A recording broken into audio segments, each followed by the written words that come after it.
profetizo em nome de Jesus que você e a sua casa servirá ao Senhor.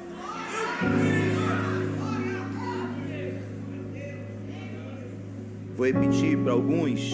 Eu profetizo em espírito que você e a sua casa servirá ao Senhor. Profetizo que a sua família não será mais uma dentro da igreja. A sua família vai fazer a diferença onde ela estiver, em nome de Jesus. E é muito bom.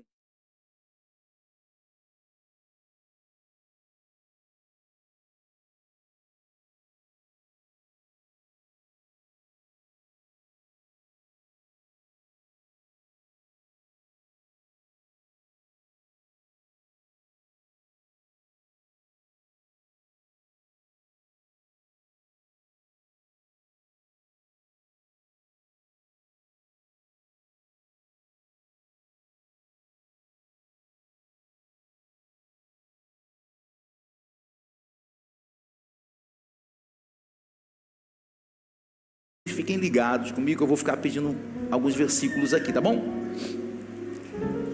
Mateus capítulo número 5.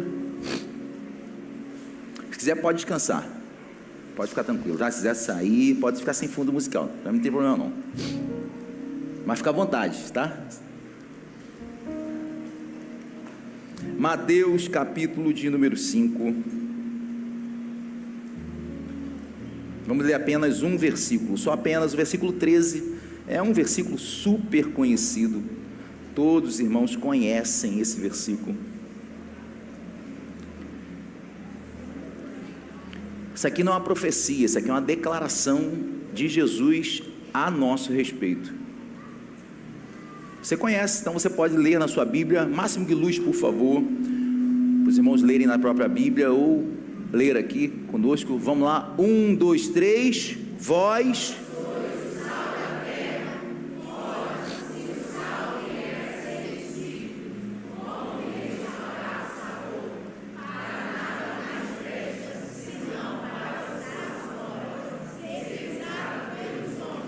Só até aí. Não vamos ler os versículos seguintes. Vamos trabalhar somente esse versículo. Se você conseguir, puder deixar as luzes acesas, eu gostaria que você ficasse com a sua Bíblia aberta, mais que eles vão projetar aqui, se você puder, e eu gostaria que você voltasse um capítulo dessa palavra, tá? Um capítulo dessa palavra, porque aqui é o Sermão do Monte, aqui é o início do Sermão do Monte. E na verdade, esse aqui é o início do ministério de Jesus. Capítulo 4, verso 17, por favor. Capítulo 4, verso 17. O que acontece é que Jesus ele está começando a pregar. É o início de um ministério de pregação de Jesus. E nesse início de pregação, ele tem uma frase dura. Daí por diante, passou Jesus, algumas versões vão estar, começou Jesus a pregar, e a pregação dele é: arrependei-vos, porque está próximo o reino dos céus. É um discurso a princípio duro, só que nesse discurso duro inicial de Jesus, pode manter o versículo, ninguém está seguindo Jesus. Jesus está pregando, mas ele ainda não tem seguidores. É um início de ministério que ele tem mensagem, carrega propósito, mas ainda não possui seguidores. Pastor, pode isso acontecer? Pode. Até porque você precisa entender que esse aqui é um início. E tem irmãos que estão querendo iniciar já com tudo. Você precisa iniciar com mensagem, não com seguidor. O que você precisa carregar é ter uma mensagem que está pegando fogo dentro de você, mas não se preocupar com o seguidor. Então, o próprio Jesus, o Filho de Deus, ele inicia o seu ministério sem seguidor, mas com uma mensagem. Ele inicia sem seguidor, mas com um propósito definido. Ainda ninguém está seguindo ele, mas ele tem chama dentro dele. Por que eu estou falando isso? Para você entender que todo início é difícil. Nós temos que parar com essa síndrome, esse vitimismo. Ai meu Deus, mas que só para mim é difícil, Daniel Maria. Não, o início para todo mundo é difícil. E eu estou vendo um Jesus que inicialmente está difícil, mas ele não para de pregar. A pregação dele continua a mesma, a mensagem continua a mesma, o fogo continua o mesmo, o propósito continua o mesmo.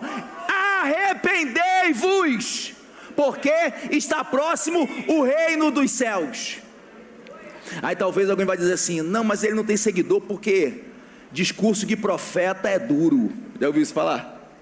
Pastor, tem pessoas, ninguém quer ficar perto de mim porque minha pregação é muito dura. Eu carrego uma mensagem muito dura. Você carrega uma mensagem muito dura? Você acha que as pessoas não te seguem por causa do discurso duro? Só que um veio antes dele. O nome dele era João. E qual era a mensagem dele? Arrependei-vos, raça de víboras. Então, tem um que está antes dele, que tem mais tempo que ele, que prega a mesma mensagem que ele, tem seguidor. As pessoas estão indo inclusive para o deserto para seguir João Batista. A pergunta é, então, é a mensagem que nós carregamos que vão atrair pessoas para nos seguir e pregar a mesma mensagem? O que eu quero deixar claro aqui é que no início é difícil mesmo. Talvez você está iniciando o seu ministério e não necessariamente da pregação. Talvez você está iniciando um chamado e poucos estão dando crédito à sua mensagem, a mensagem que você carrega, o propósito que você carrega. Pastor, quase ninguém está me dando valor, quase ninguém está me seguindo. Ei, entenda, no início é difícil, até Jesus teve dificuldade. Ah, Senhor, então o segredo então deve ser talvez imitar João, já que João está com seguidor, eu vou imitar ele. Não, você não precisa imitar João. Reino de Deus não é sobre imitar ninguém. Você pode pegar a mesma mensagem, falar até com os mesmos trejeitos. Pode pegar o pastor Renan Duarte ali, ó, pregador internacional. Copia o sermão dele. Fala, faz os mesmos tiques dele. Coloca o cabelo com gel do lado igual o dele. Eu não consigo isso. Apesar que agora estão colocando as perucas, né? Ei, irmão, não se trata de imitar João Batista. Não se trata de imitar pregadores nem profetas, porque não é sobre imitação, é sobre você entender que dentro de você há uma mensagem. Para cada um Deus trabalha de um jeito e também com um tempo. A questão aqui é que Jesus está iniciando o ministério dele, então imitar necessariamente não vai funcionar, nem sempre. Eles estão pregando a mesma mensagem no mesmo local, mas o tempo ministerial é diferente. Tem irmãos que estão começando agora. Não pare, continue. Não desista, continue. Pastor, está difícil, continua. Pastor, eu estou iniciando, o pastor fulano me chamou para eu assumir uma área, ninguém quer vir me ajudar. Ei, continua, início é difícil. Você precisa criar um tempo, uma identidade ministerial, para que as pessoas acreditem, não talvez na sua mensagem, mas em você. Porque é sobre conhecer você. E nós vamos entender isso aqui nesse sermão. Jesus, ele está no início. Ele então começou a pregar. Põe para mim agora o versículo 19 do capítulo 4. E aí passam-se alguns dias. A pregação de Jesus, a mesma. E as pessoas estão aderindo à mensagem? Não. Ele continua com a mesma mensagem. Ele tem definido o seu propósito. Afinal de contas, nós estamos falando de Jesus. Não era qualquer um.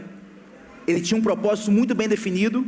Mas estão passando-se os dias, ele ministrando a mesma palavra, mas ainda as pessoas não estão recebendo a mensagem. E quando eu estou falando de seguir, não estou falando de seguidor de rede social, eu estou falando de pessoas que entenderam a mensagem e falaram assim: eu quero viver o que ele está vivendo. Estão passando-se os dias e nada está acontecendo. Aí o versículo 19, agora Jesus muda a estratégia. Jesus já estava pregando para todo mundo, ninguém estava vindo. Aí ele chega no versículo 19, agora ele vai dizer o seguinte, ó: disse-lhes: vinde após mim, e eu vos fareis pescadores de homens. Se é no nosso tempo aqui, os mimizentos, ué, já que ninguém aderiu, mudou a mensagem agora? Mudou a visão?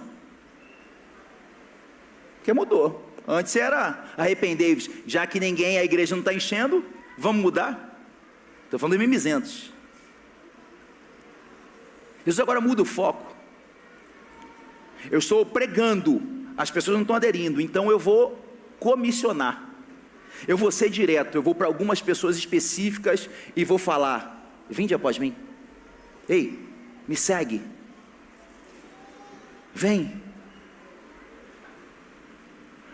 E aí eu fico, aqui você sabe que é o cenário, ele vai chamar Pedro, versículo 18, o anterior. Ele vai chamar Pedro e seu irmão. E aí possa ser que alguém da multidão que ouviu antes ele pregar, fala assim: mas por que escolheu ele? Por que escolheu ela? Igualzinho alguns fazem acerca do teu ministério. Eu não sei, não entendo por que escolheram ele. Eu não sei por que a igreja chamou ela. O pastor fulano escolheu ele. Vira para o teu irmão, por favor, todo carinho, fala assim: nem eu sei porque ele me escolheu.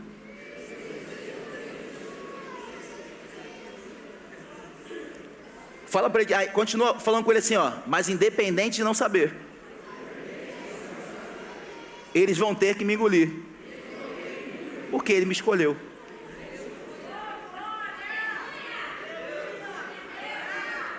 Porque a escolha de Deus sobre nós não tem explicação, e é por isso nós chamamos de graça. Graça é eu não sei o porquê, eu não mereço, ele me escolheu. Não, eu não mereço, ele me escolheu. Ei, não é porque você é bonitinho, porque você se veste bem, porque você fala bem, porque você tem dons. Não, ele não te escolheu por isso. A explicação humana não existe. Ele simplesmente olhou para você e falou assim: eu quero você, eu quero você, eu quero você, eu quero. Ele te escolheu. Mas eu quero nesse início de mensagem que você entenda: ele não te escolheu porque você tem algo especial, é graça. Ele poderia ter escolhido de fato qualquer um, mas ele te escolheu. Tem bilhões de pessoas no mundo, mas ele te escolheu. Um monte de pessoas talvez queriam estar no teu lugar, viver o que você está vivendo a nível de Cristo, mas ele te escolheu. É privilégio. Pedro, eu não sei porque ele te escolheu. Talvez Pedro está falando assim: nem eu, mas ele me escolheu. Então agora Jesus está mudando, porque antes ele estava pregando para todos, ninguém estava aderindo. Então agora está falando assim: então vou comissionar, vou chamar diretamente alguns. Venha após mim, venha após mim, venha após mim. Mas calma aí, ó, vir após mim, ou siga-me em algumas versões, seguir, vir após, é para alguém que está andando à frente. Então eu não tenho como pedir para alguém fazer algo se eu não estou fazendo antes. Correto? Volta de novo o versículo anterior, por favor. Não, aqui mesmo. E o que Jesus está fazendo? Olha o versículo 18. Então antes dele falar vinde após mim, o que ele está fazendo? Outras versões, ele está andando. O que Jesus quer falar para a gente hoje? Tem pessoas que estão convidando, chamando pessoas para aderir a um propósito, para aderir a uma mensagem, mas elas mesmas ainda não estão andando, estão paradas. Pastor, ninguém vem comigo. Pastor, eu convidei, Eu chamei os irmãos para orar. Se você não estiver orando antes, as pessoas não vão te seguir. Ei, se você não estiver colocando a mão antes no arado, as pessoas não vão colocar após você. Se você precisa fazer primeiro aquilo que depois você convida os outros para realizar. O que Jesus está fazendo primeiro é andando. Então ele está caminhando junto ao mar da Galileia, e quando ele vê Pedro e vê o seu irmão, ele fala assim: vinde após mim.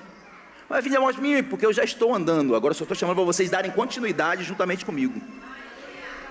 Porque não adianta você querer chamar pessoas para realizar coisas, situações, missão que você ainda não faz. É igual pregadores, querem ensinar uma coisa à igreja que não vivem. Não, o povo não vai seguir. Se você não viver, é começar por nós, é começar por mim. Conforme você começar a fazer, os outros vão fazer. Conforme você começar a fazer na sua casa, os seus filhos vão começar a fazer também. Conforme você começar a fazer, o seu marido, que ainda não está aqui, daqui a pouco vai começar a fazer. Não adianta você chamar ele para vir para a igreja, se o seu comportamento é de uma pessoa parada a nível de evangelho. Ele primeiro precisa ver você em movimento, em transformação, para que ele queira viver a mesma coisa. Eu quero que meu marido se salve, mas você xinga, você amaldiçoa ele, briga com ele. A mesma coisa com os filhos.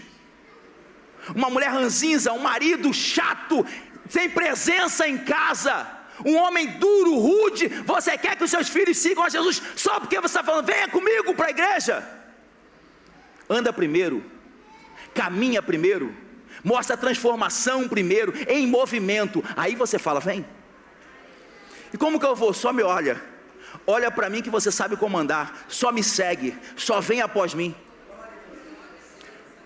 Agora, uma coisa eu acho lindo aqui nesse pedaço do texto, porque eu falei que Jesus estava pregando. Na verdade nós lemos que Jesus estava pregando, e aí ele muda agora o discurso. Ele pregava: arrependei-vos, porque está próximo o reino de Deus. E agora ele chega para alguns e fala assim: vem após mim, vem após mim. Aqui começa o comissionamento. Só que esse comissionamento não deu também na mesma geografia. Jesus estava em um local pregando, agora ele está caminhando junto ao mar da Galileia. O que Deus pede para dizer para você é que alguns locais que ainda não estão dando certo o levar da sua mensagem, aprenda a olhar para outras direções. Pastor, ninguém está dando atenção para aquilo que eu carrego. Se esse povo aqui não está dando, olha para o outro lado, tem mais povo em outro lugar. Jesus vai olhar para o mar, porque esses homens estão fazendo o que, irmãos? Estão pescando. Então fica imaginando, Jesus está pregando na terra, na porção seca, onde tem pessoas, ninguém está aderindo. Então ele olha para o mar e fala assim: 2 pescadores ali. Poxa, mas a maioria não está me dando atenção. Não tem problema, se aqui não está me dando, então eu vou para aquela direção ali. Mas eu não vou parar aquilo que Deus me confiou. Ele muda a direção, agora ele vai na direção do mar. E na direção do mar, ele encontra 2. Ele não precisa pregar muito.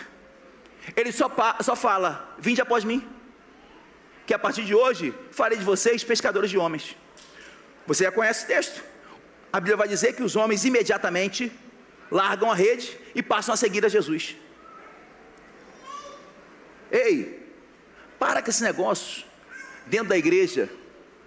Pastor, eu estou aqui, ninguém vem comigo. Eu estou aqui, ninguém vem. Eu estou aqui, pastor, ninguém fecha comigo. Eu estou aqui, olha, ninguém quer me ajudar na cantina, ninguém quer me ajudar no Kids, ninguém quer me ajudar na diaconia, ninguém se apresenta para isso. Eu fiz uma campanha de oração, poucos vieram. Aqui está difícil, então olha para lá.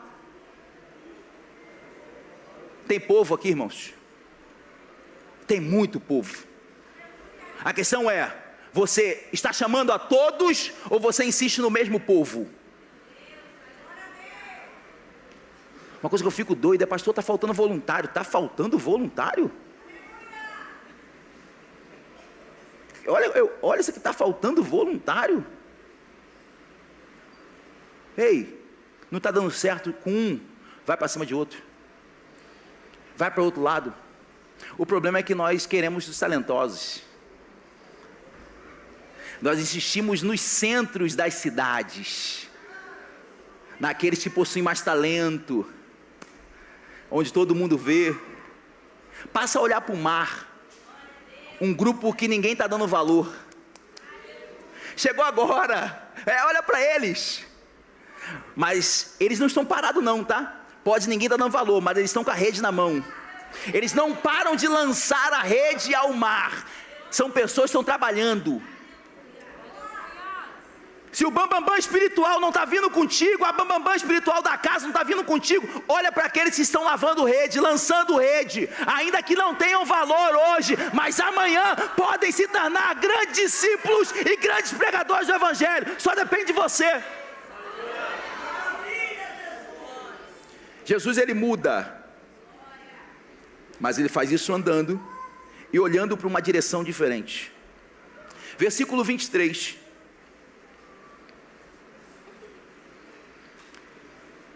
Percorria Jesus toda a Galileia, ensinando, pregando o Evangelho, curando todas as enfermidades e moléstias entre o povo.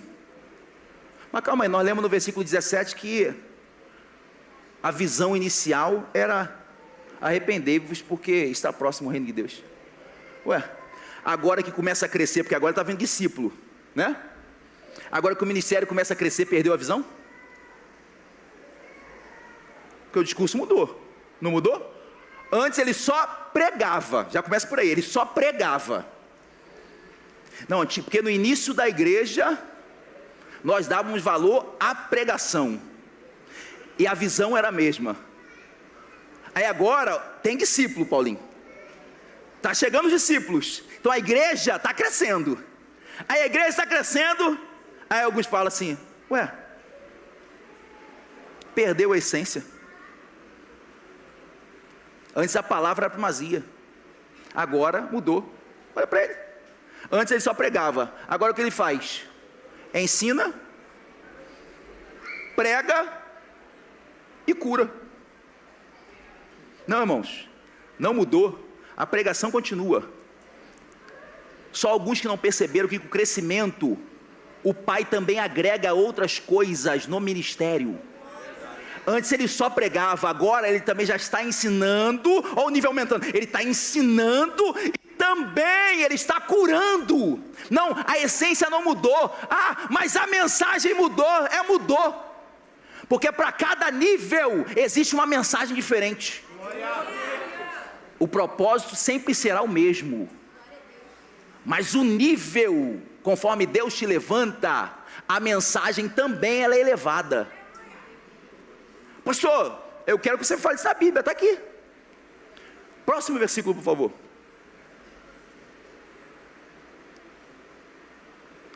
Não, desculpa, é ali mesmo, que é outra versão, é versículo 23, é ali mesmo, é porque aqui é outra versão.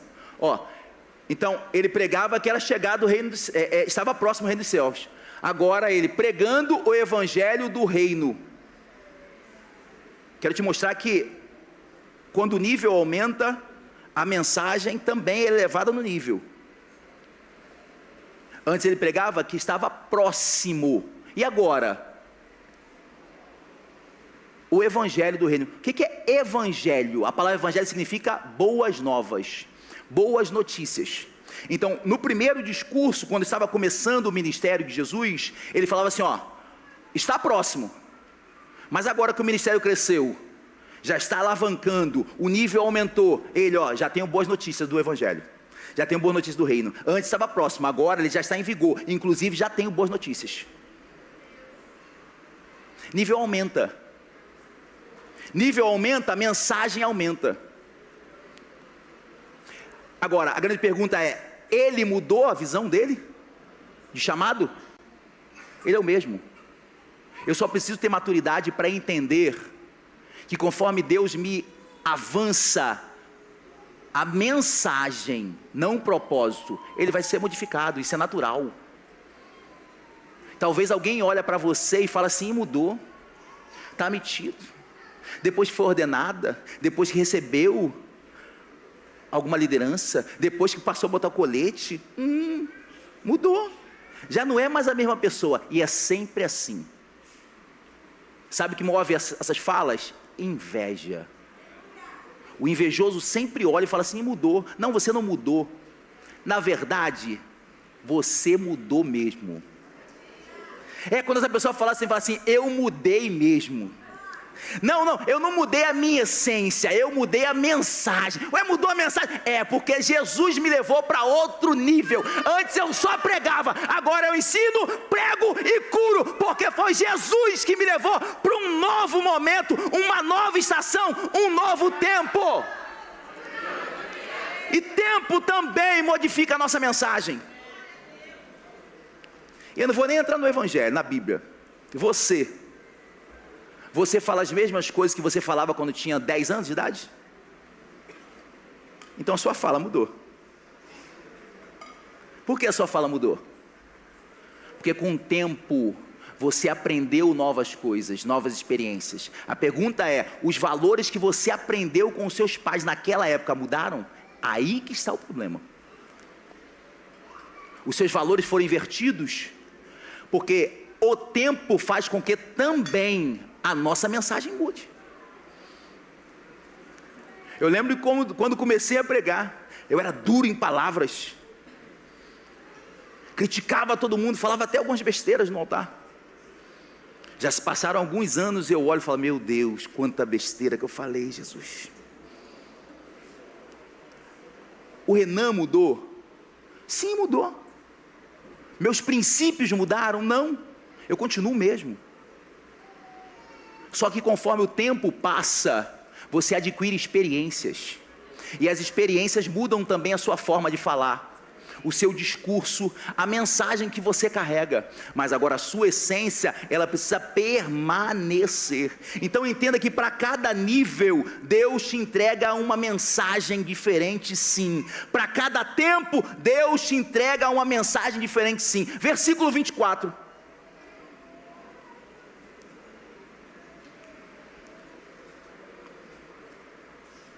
E sua fama correu por toda a Síria, e traziam-lhe todos que padeciam, oprimidos de várias enfermidades, tormentos, endemoniados, lunáticos, paralíticos, e ele os curava.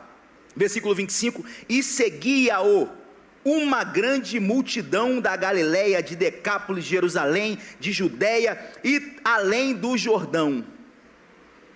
Prepare-se, porque quando Deus mudar o seu nível, alguns vão passar a seguir a mensagem que você carrega. Prepare-se para o próximo nível espiritual que Deus quer te levar. Prepare-se para a próxima estação que Deus pretende te estacionar, porque quando você chegar num próximo nível, aqueles que antes ouviam a mesma mensagem e agora não seguiam, agora vão passar a querer andar junto, a estar próximo, a viver debaixo das mesmas bênçãos. Ele pregava antes, ninguém seguia, aí o ministério começa a crescer, o nível começa a aumentar, a mensagem começa a ficar mais robusta, e agora o que acontece? O que está acontecendo agora é que uma multidão começa a segui-lo. E aqui eu não estou pregando sobre seguidores, que você deve ter multidão, eu não estou falando sobre isso, eu estou falando de pessoas começarem a olhar para você e começar a acreditar naquilo que você carrega. Eu não estou falando sobre isso, que agora vai vir milhares, você vai encher estádio igual Renan Duarte, igual aquele André Fernandes, incendiário. Não é sobre isso, não estou falando sobre isso, eu estou falando de que pessoas que antes não acreditavam em você, talvez de casa, de longe, do lado, porque aqui a circunvizinhança começa toda a seguir Jesus, devido ao nível que o Pai permitiu agora ele viver, agora tem pessoas querendo seguir, e é natural, pessoas quererem usufruir, ou até ter a unção que você carrega. As pessoas estão seguindo ele, uma multidão agora está afluindo, mas os discípulos também. Então, tem discípulos seguindo e tem multidão seguindo. Tem discípulos seguindo e tem multidão seguindo. capítulo 5, versículo 1, por favor. E Jesus, vendo a multidão, subiu a um monte e assentou-se. Então, a multidão está seguindo e os discípulos estão seguindo. Agora, o que você precisa entender é que conforme Deus te eleva a alguns níveis, a sua maturidade também precisa ser elevada, tá? O seu discernimento também precisa ser elevado. Porque você precisa entender que tem grupos te seguindo. E aí você precisa discernir fã de admirador. Não estou falando de rede social, esquece isso. Porque fã hoje te aplaude, amanhã escolheu outro para seguir. Fã muda. Hoje você agrada, amanhã está virando as costas para você e está te arrebentando. Admirador são aqueles que reconhecem a unção que você carrega. Tem uma multidão seguindo Jesus. É multidão e discípulo. E agora fica bem claro no versículo 2 o que acontece. A multidão está seguindo. Jesus sobe um monte e se assenta com quem? Com os seus discípulos.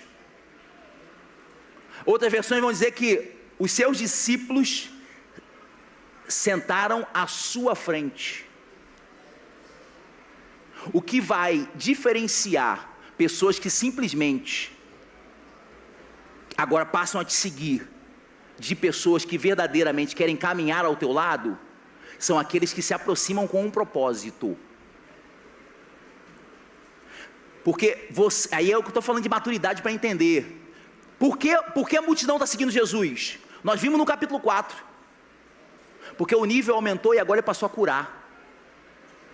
E multidão, ela segue Jesus por aquilo que Jesus pode dar ou fazer. Multidão não segue por compromisso. Multidão não segue por aliança. Multidão não segue por paixão. Quando ele pregava, simplesmente pregava, ninguém seguia. Porque multidão é isso. A multidão, ela está atrás daquilo que pode oferecer. Tem multidão aqui dentro que está atrás do que a estrutura pode fornecer. Tem multidão que está aqui dentro, atrás daquilo que a igreja pode fornecer, até para o seu ministério individual. Isso é multidão. Ela está seguindo por interesse. Mas por incrível que pareça, eles estão seguindo. Você quer dizer, Renan? É porque tem pessoas seguindo, mas não tem compromisso. Pastor, eu não me envolvo com nada. A gente sabe, o seu negócio é interesse. Porque discípulo que é verdade, discípulo de verdade, ele tem compromisso com o mestre, ele se aproxima. Ele sai da multidão, não, eu tenho um compromisso. Não, pastor, eu não prego igual fulano, mas eu tenho um compromisso, eu estou perto aqui, precisando de mim, eu estou à disposição. Discípulo é assim. Agora, multidão não, tem pão para comer, se tiver pão eu quero, se tiver cura eu quero. Eles estão atrás de alguma coisa que as mãos do Senhor podem dar, que a igreja pode dar, e você precisa discernir isso também no seu ministério. Tem pessoas que se aproximam de você só por aquilo que você pode talvez beneficiar elas, mas não por acreditar em você, carregar uma unção com você. Só que infelizmente a maioria de nós só descobrimos isso quando quebramos a cara. E quebramos a cara quando, Walter?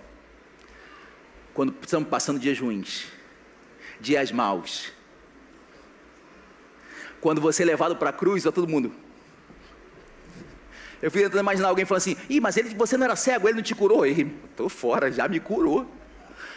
Meu irmão, você não era coxo, agora ele está lá na cruz, vai lá ajudar ele. Não, ele já me curou, estou indo embora. E é assim que acontece. Quando vem o dia mau, multidão na sua vida, ó, nem para receber uma oração. Aprenda a discernir, não viva no hype do momento. Meu ministério está fluindo, pessoas estão curtindo, pessoas estão vindo comigo, estão batendo nas minhas costas, estão falando que eu sou uma bênção, que eu tenho dado. Cuidado, cuidado. E eu não estou falando de você se fechar, eu estou falando de você ter maturidade para aprender a discernir. E discernimento ele veio do Espírito Santo. Nós precisamos pedir ao Espírito Santo: Senhor, me dá discernimento para entender de fato quem está comigo por uma visão, por acreditar em mim, ou se está andando comigo só para receber algo em troca. Então, a multidão está seguindo Jesus, mesmo querendo pão, está subindo. E aí ele começa a pregar. Capítulo 5 é o início do Sermão do Monte. E o que o texto nós lemos é o início do Sermão do Monte. Então agora Jesus senta, os seus discípulos sentam à frente dele. Os discípulos estão sentados à frente dele. Só que, veja comigo, versículo 2. E ele passou a ensiná-los dizendo... Isso aqui você precisa entender no texto. A multidão está subindo, está seguindo ele. Ele se assenta e os discípulos se assentam à frente dele. Agora, Jesus não está ensinando a multidão. Jesus está ensinando os discípulos.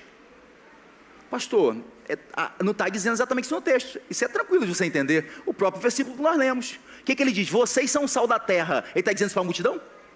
Multidão é sal? Ele está dizendo para os discípulos. Então o que Jesus começa a pregar é para aqueles que têm compromisso com Ele. E isso é interessante, porque, deixa eu dar um exemplo aqui. Todo mundo está me ouvindo? Amém? Amém. Amanhã nós vamos comer na melhor churrascaria da cidade. Todo mundo ouviu? Amém. Mas a palavra foi para quem? Quem tomou posse da palavra? Talvez alguém fale assim: não, eu tomei posse. Não, você pode até tentar tomar posse, eu estou falando com ele.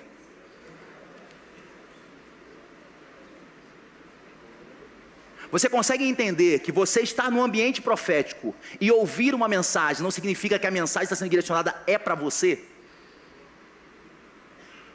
Então não ter compromisso com Jesus, você às vezes pode até ouvir o que Ele está liberando, pode estar até sendo audível para você, mas necessariamente a mensagem nunca será para aqueles que não têm compromisso com Ele.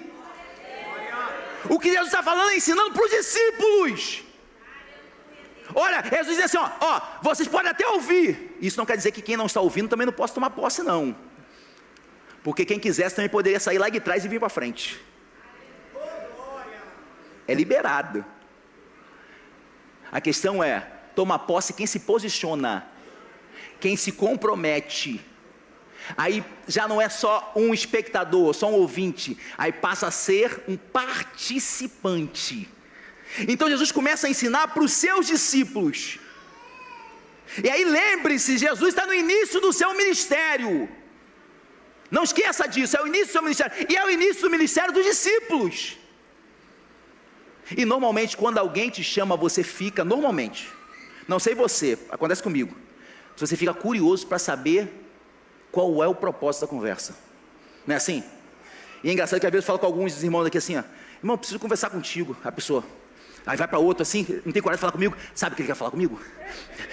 Aí manda mensagem para ele: pastora, o que o pastor quer falar comigo? Aí vai para a liderança: meu Deus, o que o pastor quer falar comigo? Será que, o que é? O que deve ser? Tem uns fofinhos aqui que ficam desesperados, o coração deles começa a palpitar, eles começam a ter pressão alta. Então, eu fico imaginando, porque Jesus chamou eles. Tá, siga-me, vinde após mim. Agora, para quê? O que esse homem vai fazer com a gente? Meu irmão, eu estou vendo que ele está começando a curar. Será que nós vamos curar também? Será que a gente vai ter?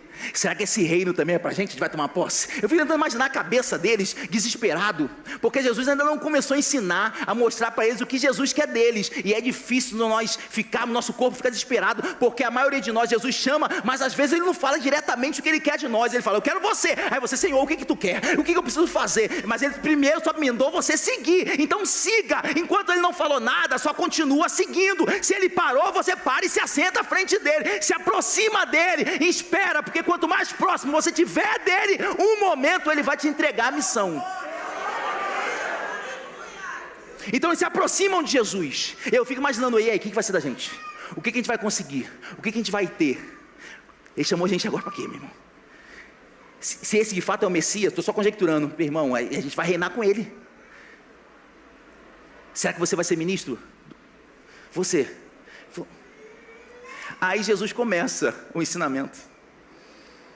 Então Jesus está falando diretamente aos discípulos, mas a multidão está seguindo e pegando de rebarba. Nessa curiosidade de entender o seu propósito, Jesus ele começa as bem-aventuranças no seu sermão. Nós conhecemos um pouco das bem-aventuranças. Ele fala: bem-aventurados pobres de espírito. Meu Deus, começar um ministério assim. Abençoados são os que choram, são os mansos, como minha carne grita, os que têm fome e sede de justiça. Sabe o que é ter fome e sede de justiça? Você foi injustiçado, aí o teu corpo tem fome de fazer justiça, sede de fazer justiça. Então felizes são os injustiçados. Felizes são os misericordiosos, os puros de coração. Não é os que trazem contenda, versículo 9, os pacificadores. Versículo 10, bem-aventurados são os perseguidos. 11, feliz sois vós quando os homens insultarem e vos perseguirem, e falsamente disserem toda espécie de mal contra você. Se fosse eu e meu irmão, ele chamou ele para furada, mano. Você está doido? Eu pensei que eu vim para reinar. Eu pensei que eu vim para ficar lá no alto, meu irmão. No hype do ministério, do chamado. Ele me chamou para essas bombas. Não é que ele te chamou para essas bombas. É porque antes de se entregar a algo, ele está falando sobre caráter. E o que Jesus está definindo aqui é o seguinte: primeiro defina a sua identidade, depois a influência que você vai ter. O que Jesus está falando aqui não é sobre viver algo, todas as bem-aventuranças é sobre ser. Ele fala: feliz sois. Então o que ele está falando é sobre caráter. Então Jesus está falando assim, primeiro, para ser meu discípulo, antes de você entender a missão, você precisa ter caráter. Você precisa ser uma pessoa mansa, pacificadora, amável. É sobre isso que Jesus está falando. E é engraçado porque Jesus tem nos chamado e muitos de nós queremos saber o que Ele vai fazer através de nós. Só que a preocupação inicial dele não é o que Ele vai fazer através de você, é quem é você. Mas Ele sabe quem é você. A grande questão é: você sabe quem você é? Você se conhece? Então o que Jesus está falando é o seguinte: eu quero abrir os seus olhos, para você entender a identidade de discípulo que eu preciso, para depois eu entregar uma missão. Então é isso que Jesus está começando a fazer. Ei, vocês precisam ter caráter. Obreiro precisa ter caráter antes de ter mãos. Antes da sua habilidade, antes daquilo que você faz, antes daquilo que você entrega, é necessário ter caráter. Aí o irmão toma uma fechada, aí coloca a cabeça para fora do carro e xinga. Ontem foi engraçado, nós tivemos integração em novos membros. Aí na hora eu regalei um olho, porque eu fui apresentar o pastor Carlinhos, um presbítero novo da igreja. Aí o pastor Carlinhos, que é o presbítero novo da igreja, Elígio. Aí o Elígio falou assim: pastor Carlinhos, o senhor foi aquele que quase bateu comigo ali na esquina. Aí eu: ai meu Deus, mas é o pastor Carlinhos, né, irmão? Tadinho, pastor Carlinhos. Desce mole, pastor Carlinhos sai do carro. Calma aí, irmão, deixa eu limpar teu carro. Bem devagarzinho. Aí o pastor Carlinhos: sim. Irmão, não, pastor, o senhor é bênção. Mas tem outros, irmão, que fecha. Ei, vai TN, agora sim que se coloca. Ô vagabundo! Caráter. Antes de receber missão, é necessário ter caráter. Você não precisa passar pessoas para trás, você precisa ter caráter. Não precisa puxar tapete de ninguém, seja na igreja ou fora da igreja, no trabalho. Você precisa ter caráter. Você precisa ser uma pessoa mansa na sua casa, na sua vizinhança. Aquela vizinha que ela tira o lixo da porta dela e coloca no seu portão. Bendita seja essa vizinha.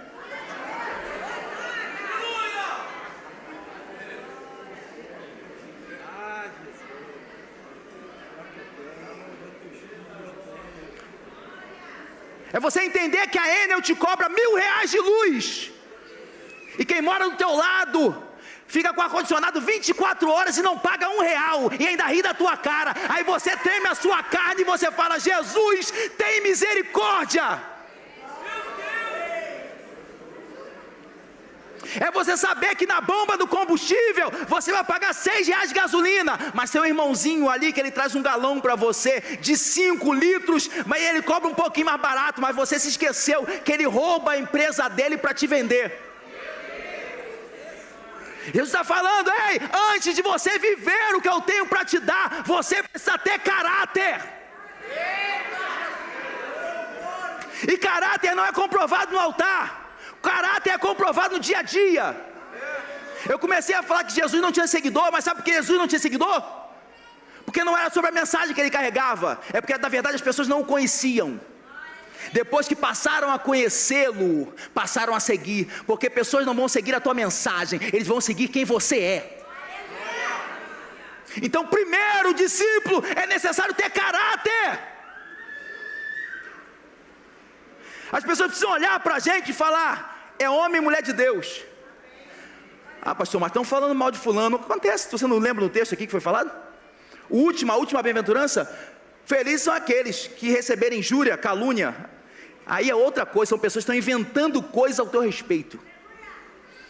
Agora a tua vida precisa ser ilibada. Seu caráter precisa ser ilibado. Você não fica mandando mensagem de direct para outras mulheres. Mensagem que estou falando de respeitosa, porque eu converso com irmãs aqui da igreja, seja no meu direct ou no meu WhatsApp, sobre coisas do reino, sobre postagens, mas não fico falando para a irmã: linda. E começa sempre assim, né? É uma palavra para sentir qual é a reação. Linda. Esse dia eu vi a foto da irmã Amanda, a foto linda dela, de barrigão. Aí quando eu ia de dar linda, eu não posso. Não porque há maldade no meu coração, infelizmente há maldade no coração dos outros. Calma, eu preciso vigiar. Aí quando eu vi aqui: irmã Amanda, suas fotos ficaram lindas, parabéns. Porque primeiro é preciso você ter caráter. Ei, homem, para de mandar mensagenzinha: pastor, mas eu sou solteiro. E também para de ser igual um caçador de capivara. É por isso que ninguém fica contigo. Se dá valor, irmão. E o engraçado é que esses caçadores, minha irmã, para você também, ele manda mensagem para umas 20. A primeira capivara que cai no laço, ele pega.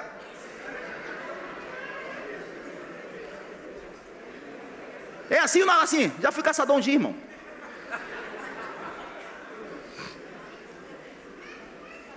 Então, pastor, como que eu vou fazer? Estou solteira, estou encalhada. Olha o caráter. Olha o caráter. Começa como? Olhando na cantina. Esse irmão está pagando a cantina? Já começa assim. E tem um monte que não está pagando. Vai pagar, hein? Se eu vou falar o teu nome aqui no altar, hein? Brincadeira. Pastor Marcelo, temos que valorizar caráter. Aí olha para a mulher bonita. Aí tu olha para a beleza. Aí tu quer formar uma aliança com quem tem beleza. Um dia, aqui é obreiro, está filmando, não há problema. Hoje a irmã está com o corpinho todo bonitinho. Vai passar 20 anos, vai virar um ovo frito. E aí? Se você é preso na beleza, e aí? Agora quando você é firmado no caráter, é outra coisa. Porque hoje está durinha, irmã. Quando cair, esse que não tem caráter vai procurar uma que está durinha. Tem que ter caráter para entender que algumas rodas eu não sento. Está falando mal de alguém? Me desculpe, irmão, eu vou levantar. Essa conversa não é para mim. Isso é caráter. O que Jesus está querendo dizer é o seguinte: eu tenho missão, eu tenho propósito, eu quero fazer com vocês coisas poderosas na terra, mas antes de qualquer coisa, caráter. E é assim que ele começa o versículo chave que nós lemos. Olha, vocês são,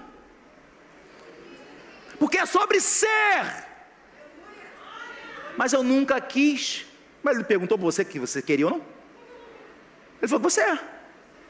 Ai, pastor, mas eu vou tentar. Tentar, o texto, põe o 13 para a gente, por favor. Ele falou: para você tentar? Ele falou: vós sois. Ai, pastor, eu nunca quis. Bem-vindo ao time. Você queria, Júnior? Você queria, Evangelista Everson? Você queria, pastor Carlinhos? Bem-vindo ao time. Mas calma aí. Você um dia aceitou, tá? E é por isso que eu fiz questão de voltar lá no 4. Um dia ele perguntou: quer me seguir? E você respondeu: Pedro, quero. Mas ele não falou o que era. Um dia você aceitou. Então, pega essa manga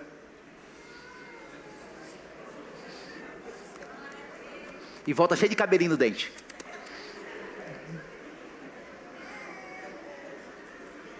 Mas é gostosa. Tem um gosto maravilhoso. Sacia a tua fome, esse chamado dele.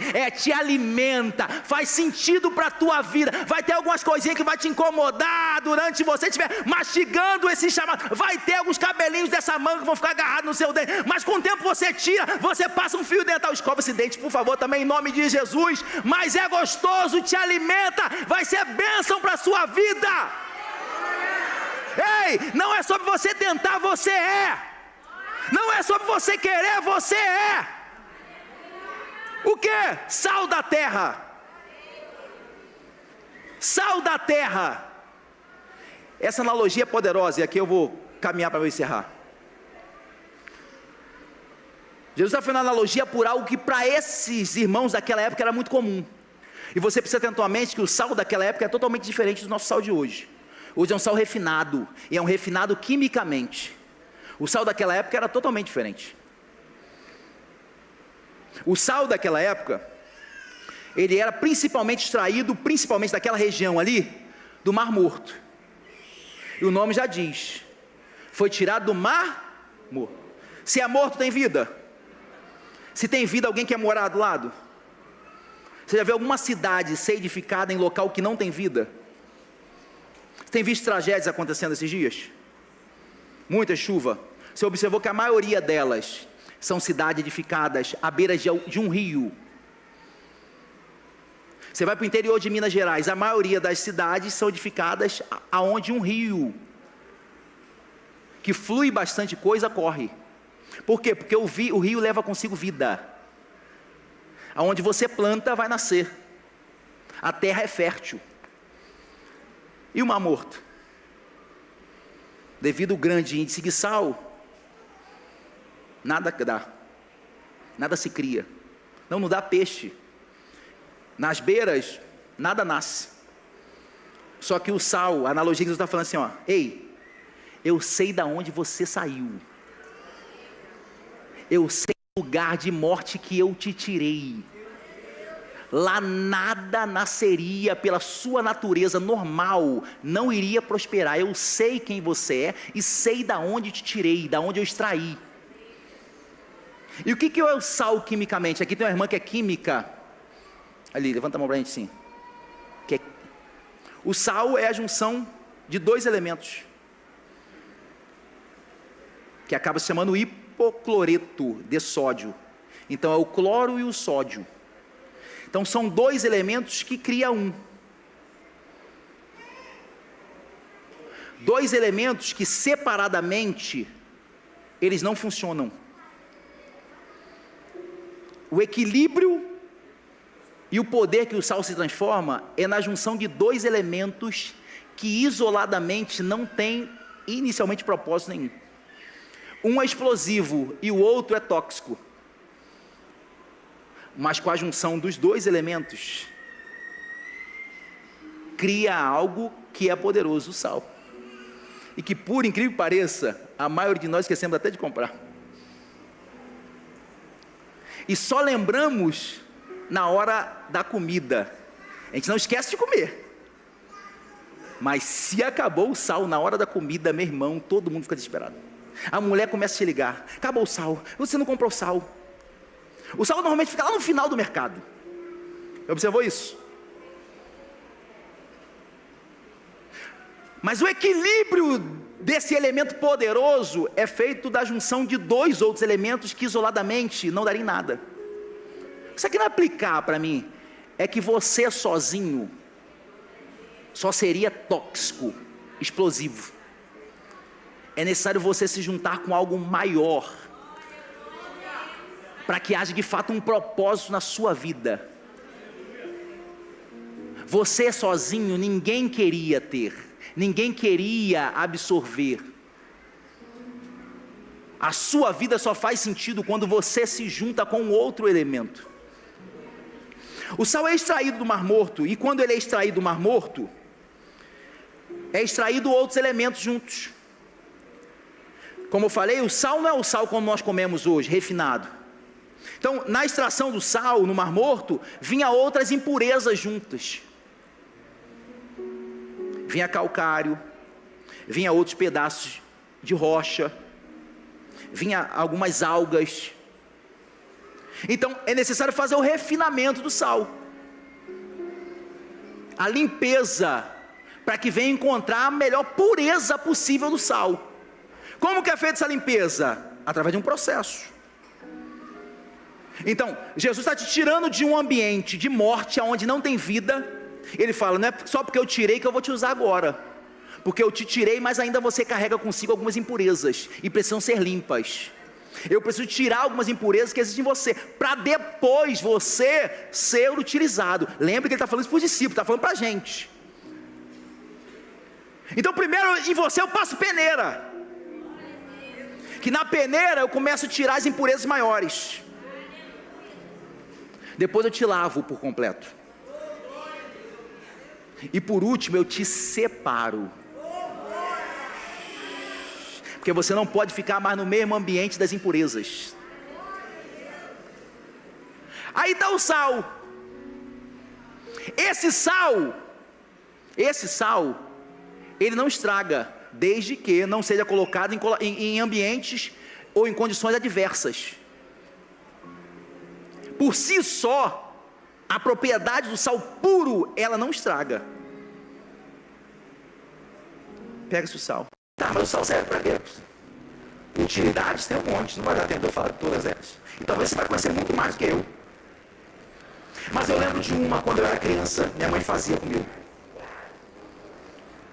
Quando eu jogava bola e arrebentava o tampão do dedo, primeira coisa, quem era da antiga era lavar com sabão de coco. Não era quem era da antiga? Depois, se não tinha o mertiolate, aquele da antiga que tinha a telinha, que era um patinho ainda assim, ó. Porque a mãe antigamente era ruim.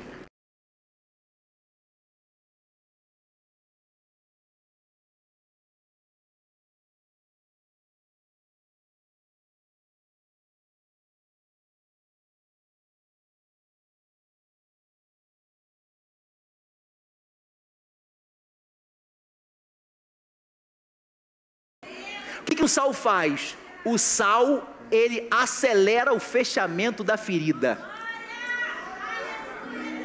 O que Deus está te chamando para ser, discípulo? É acelerador de fechamento de ferida. Não é para você abrir ferida nos outros não, tá? Não é para você expor a ferida dos outros não, sal. Ei, discípulo, você foi chamado para acelerar o fechamento das feridas.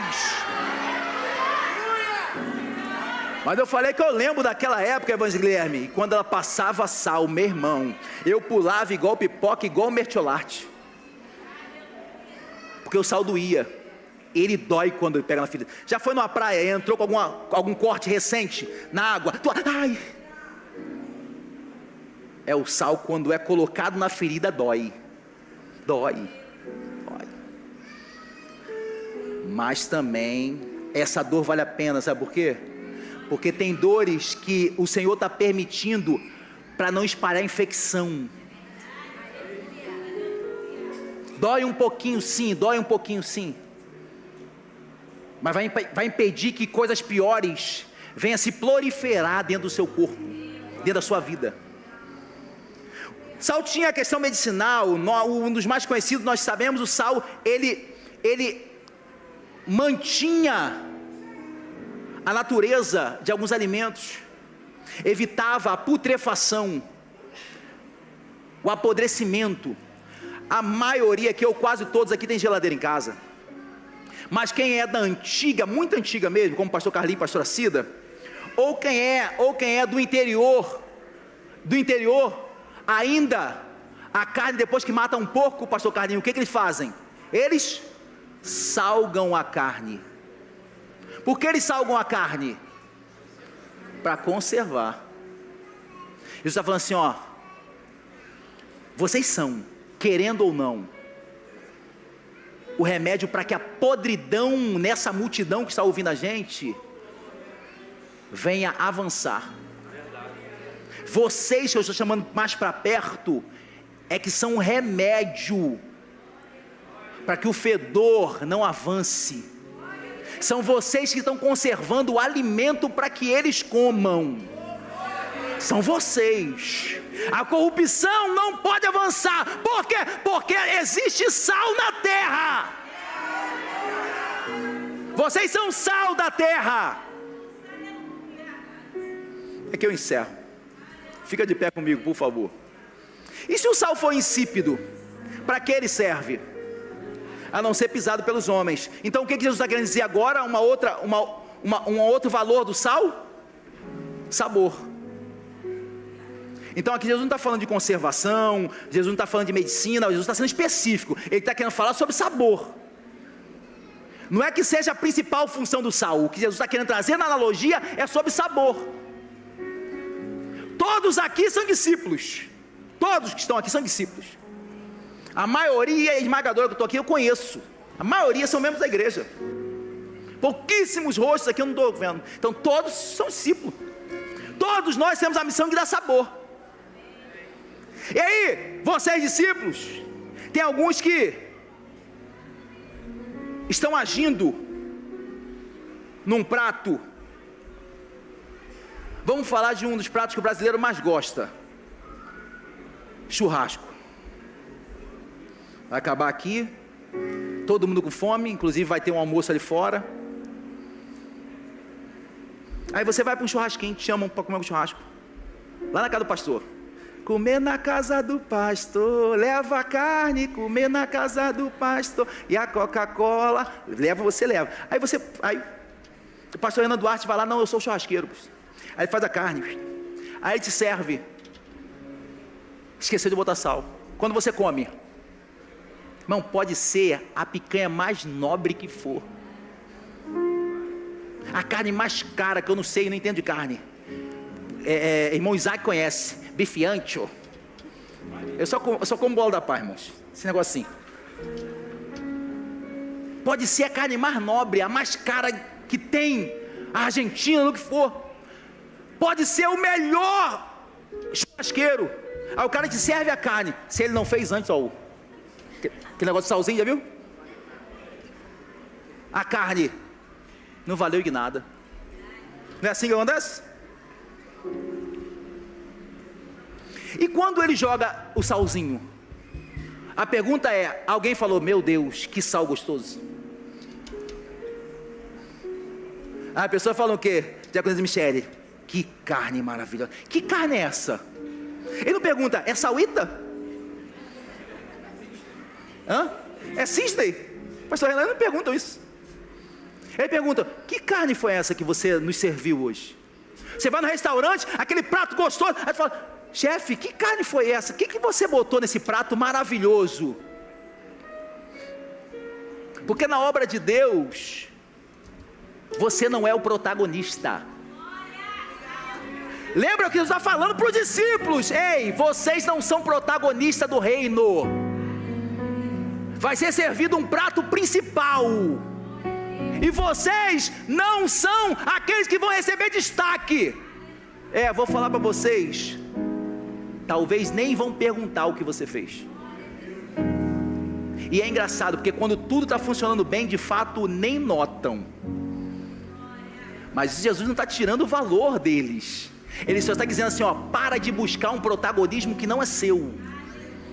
Pastor, ninguém me valoriza, ninguém mencionou meu nome, ninguém não falaram meu nome nas redes sociais. O Senhor não falou que eu fiz. Você não é protagonista, é sobre Ele.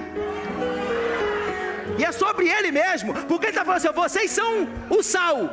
E quem é Ele? O que João vai dizer nos capítulos 1 desse livro de Mateus?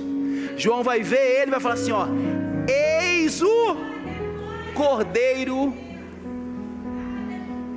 Você está forçando demais, calma aí, você vai entender. Esse dia eu tenho comido carne de cordeiro. Tem um restaurante aqui que serve carne de cordeiro. Meu irmão maravilhoso. Jesus está querendo dizer o seguinte, eu sou o cordeiro, vocês são. Mas essa multidão, se me experimentar sem vocês, não adianta de nada. Só 2 que deram glória a Deus que entenderam. Ele está dizendo o seguinte, eu sou o alimento, mas eu por si só, eles não vão conseguir saborear. Sabe como eles vão conseguir saber o meu sabor? Quando vocês entrarem no mesmo chamado comigo. Quando o tempero for perfeito, o mundo vai entender que eu sou bom. Então o mundo precisa de vocês, sal, para que eles venham comer do cordeiro e saciar-se da carne. Ninguém te nota. Ninguém te nota, ninguém nota o teu chamado. Mas se o churrasqueiro também deixar acontecer isso comigo, não lembro qual foi o último churrasco que eu fui tentar fazer, eu não sabia que o negócio estava aberto, aí eu fui tacar o sal, o pote estava aberto, aí eu, ai meu Deus, olhei para um lado, olhei para o outro, comecei a limpar a carne, sacudir. Quando eu fui servir, a gente, que negócio salgado é esse? Se você está na medida certa, ninguém menciona você. Agora, se sua presença está além do normal, as pessoas já não falam mais do prato, mas falam mal de você, porque você em excesso, além da medida que Deus mandou você ser,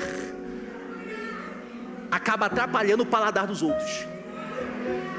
Está entendendo que você não tem que ficar desesperado para viver, para ser, não, porque você em excesso vai atrapalhar. Aí sim as pessoas vão falar de você, mas não vão falar para o teu bem, vão falar para o teu mal.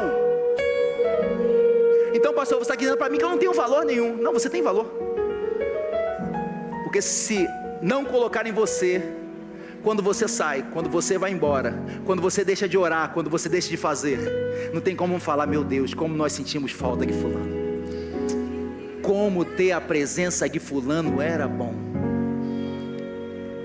Deus me trouxe aqui para dizer para você, que independente daquilo se você quer ser ou não, não é sobre você tentar ou não, você é sal, e o seu valor está na medida certa. Se você viver aquilo que Deus tem para a sua vida na medida certa, o reino de Deus vai avançar. A multidão vai comer da carne, nós vamos comer da carne hoje, e Ele vai dizer assim, eu sou o pão vivo. Se tiver sem sal, você sente sabor. Na verdade você não sente sabor.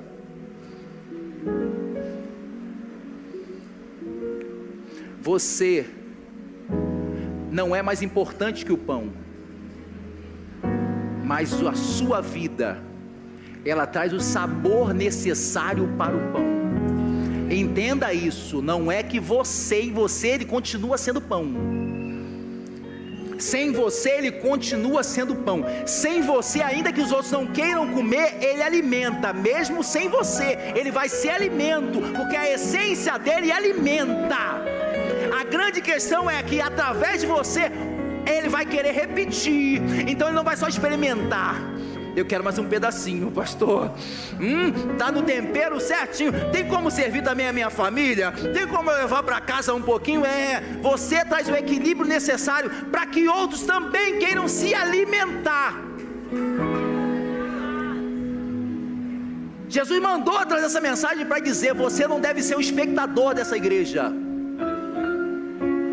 Você não deve ser uma pessoa passiva no reino. Você tem uma importância e uma missão, uma função no reino. Se o sal for insípido, aí sim ele não tem valor. Só serve para ser pisado. Mas se você entender o teu valor, o reino vai avançar, vai avançar, vai avançar, vai avançar, vai avançar cada vez mais. Feche seus olhos em nome de Jesus. Começa a pedir para Deus lhe restaurar o sabor, por favor. Começa a pedir para Deus lhe restaurar o sabor que talvez